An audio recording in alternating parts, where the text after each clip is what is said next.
ನಂದಿ ಸಕ್ಕರೆ ಕಾರ್ಖಾನೆಗೆ 12.33 ಕೋಟಿ ರೂಪಾಯಿ ವಂಚನೆ, 8 ಆರೋಪಿಗಳ ಬಂಧನ, 11.32 ಕೋಟಿ ರೂಪಾಯಿ ಹಣವಶ.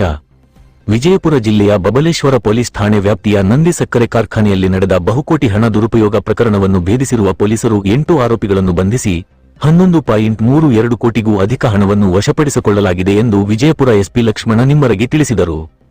ವಿಜಯಪುರ ನಗರದಲ್ಲಿ ಮಾಧ್ಯಮ ಗೋಷ್ಠಿಯಲ್ಲಿ ಮಾತನಾಡಿದ ಎಸ್ಪಿಯವರು ಪ್ರಕರಣ ಸಂಬಂಧ ಕಾರ್ಖಾನೆಯ ಪ್ರಧಾನ ವ್ಯವಸ್ಥಾಪಕ ಅಶೋಕ ತಿಪ್ಪರೆಡ್ಡಿ ಅವರು ನೀಡಿದ ದೂರಿನ ಮೇರೆಗೆ ಜೂನ್ 12 ರಂದು ಪ್ರಕರಣ ದಾಖಲಾಗಿತ್ತು.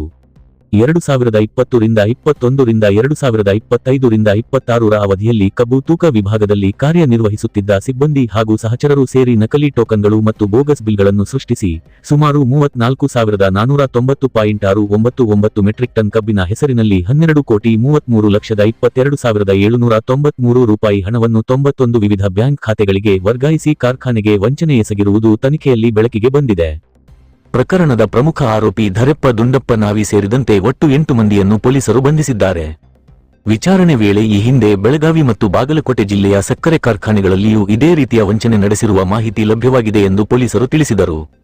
ಆರೋಪಿ ಧರೆಪ್ಪನಿಂದ 21 ಲಕ್ಷ ರೂಪಾಯಿ ನಗದು, 4.80 ಕೋಟಿ ರೂಪಾಯಿ ಬ್ಯಾಂಕ್ ಖಾತೆಯಿಂದ ಹಾಗೂ ಇತರರ ಖಾತೆಗಳಿಗೆ ವರ್ಗಾವಣೆಯಾದ 5.48 ಕೋಟಿ ರೂಪಾಯಿ ಸೇರಿದಂತೆ ಒಟ್ಟು 10.50 ಕೋಟಿ ರೂಪಾಯಿ ವಶಪಡಿಸಿಕೊಳ್ಳಲಾಗಿದೆ.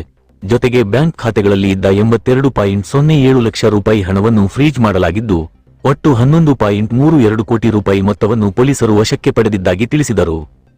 ಜಿಲ್ಲಾ ಪೊಲೀಸ್ ಅಧೀಕ್ಷಕ ಲಕ್ಷ್ಮಣ ನಿಮ್ಮರಗಿ, ಐಪಿಎಸ್ ಅವರ ಮಾರ್ಗದರ್ಶನದಲ್ಲಿ ಹೆಚ್ಚುವರಿ ಪೊಲೀಸ್ ಅಧೀಕ್ಷಕ ರಾಮನಗೌಡ ಹಟ್ಟಿ, ಡಿಎಸ್ಪಿ ಟಿಎಸ್ ಸುಲ್ಪಿ ಹಾಗೂ ಸಿಪಿಐ ರಮೇಶ ಅವಜಿ ನೇತೃತ್ವದ ವಿಶೇಷ ತನಿಖಾ ತಂಡ ಪ್ರಕರಣವನ್ನು ಭೇದಿಸಿದೆ. ಕಡಿಮೆ ಅವಧಿಯಲ್ಲಿ ಆರೋಪಿಗಳನ್ನು ಪತ್ತೆ ಹಚ್ಚಿದ ತನಿಖಾ ತಂಡದ ಅಧಿಕಾರಿಗಳು ಮತ್ತು ಸಿಬ್ಬಂದಿಯನ್ನು ಎಸ್ಪಿ ಪ್ರಶಂಸನಾ ಪತ್ರ ನೀಡಿ ಗೌರವಿಸಿದ್ದಾರೆ. ಪ್ರಕರಣದ ಉಳಿದ ಆರೋಪಿಗಳ ಪತ್ತೆ ಮತ್ತು ಹೆಚ್ಚಿನ ತನಿಖೆ ಮುಂದುವರಿದಿದೆ ಎಂದು ಪೊಲೀಸರು ತಿಳಿಸಿದರು.